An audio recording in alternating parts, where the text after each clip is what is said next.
Hey there. Good evening, Trading Alphas.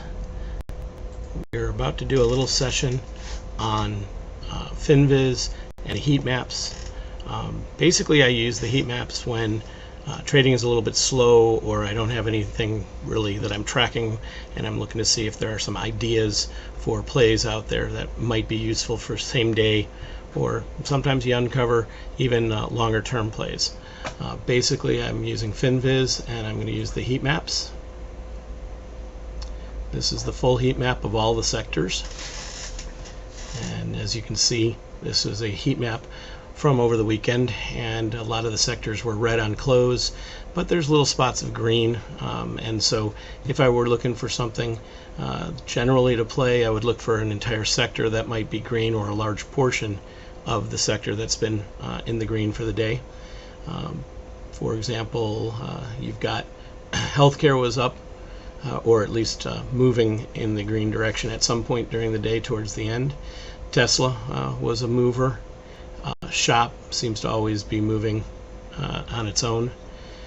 In this case, let's look at inside the financial insurance group. Let's look at LFC.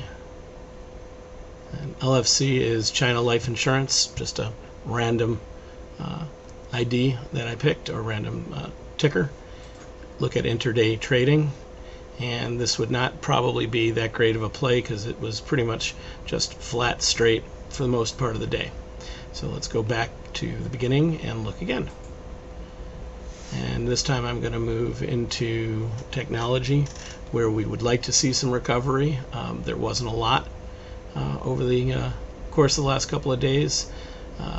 Akami might be a worthwhile look. They've been on a generally upward trend with the exception of the tech downward. Let's look at what their intraday looked like. And they had the same intraday as most. It was a little bit of an up at the open, down, but right around here in the afternoon they were on the move. Had we looked into this, we might have found ourselves a play that would have been good for at least a day, depending on how you feel about their overall daily trend. You might have looked for a longer term. I probably at this point would just look for a day trade or a scalp on this one. Let's see what else we can find. We'll look for one more in a different area. Let's look at Lilly. Lilly's in the healthcare industry, and we're going to do a couple of things with this one. We'll first look at Lilly itself. Generally in an upward trend. Unfortunately downward since July a little bit. It's fallen off of its trend, but it's still in that range. Lilly in this particular case is a drug that manufacturer that keeps coming up in discussion with the coronavirus.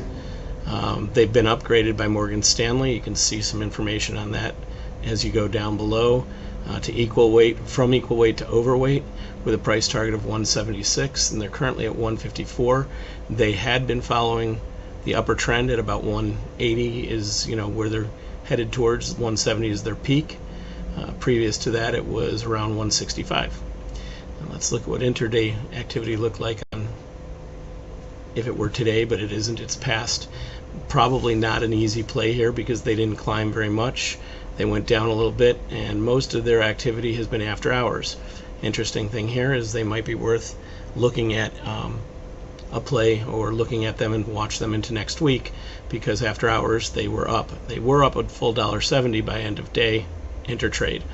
To look at the entire sector, drug manufacturers in general, you can go through and you would be able to click on that, and then from there you would be able to look at some names and try and isolate some opportunities.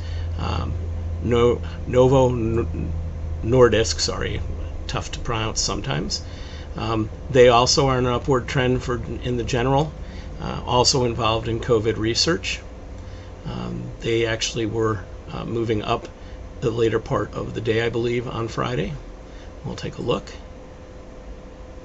And you can see after their sharp downward move, and after, well, this is actually before Trump talked, but they started to move up quite a bit. And they would have been a good play towards the end of the day. They were upgraded in July. There's been no real new updates. Again, this is the Finviz tool, and I've been using the maps. Sometimes I use the world map just to give you an idea of some of the things it shows, and it'll show you some of the sectors and how they're moving, or specific stocks, how they're moving within the regions that they actually come out of. Over the last couple of weeks I've been watching South Africa and the diamond mines. Also, you can see how various exchange funds are doing, or exchange ETFs. The healthcare ones, inverse. Energy was supposed to be moving up, so I would keep an eye on that. They were talking about it on a couple of different shows on the week, during the week, Thursday and Friday, as being one of the only sectors that was doing okay last week. I can't say that I fully agree at this point, but commodities themselves were moving, and I'm not familiar with some of these because they are ETFs, but we'll take a look at one, the SQQ. There were lots of plays on that. I believe Clark was calling a lot of activity on the SQQ last week. And intraday on Friday, it was an upward trend in the morning and a slight downward trend in the afternoon. If you had come in early looking at it, you might have had some opportunities. Basically, I just wanted to give you an idea of how you can do some research with some real basic tools. Finviz is a free tool, and if you move up to a subscription base on them, you get to save your portfolios, and you can actually do some searching within your portfolios.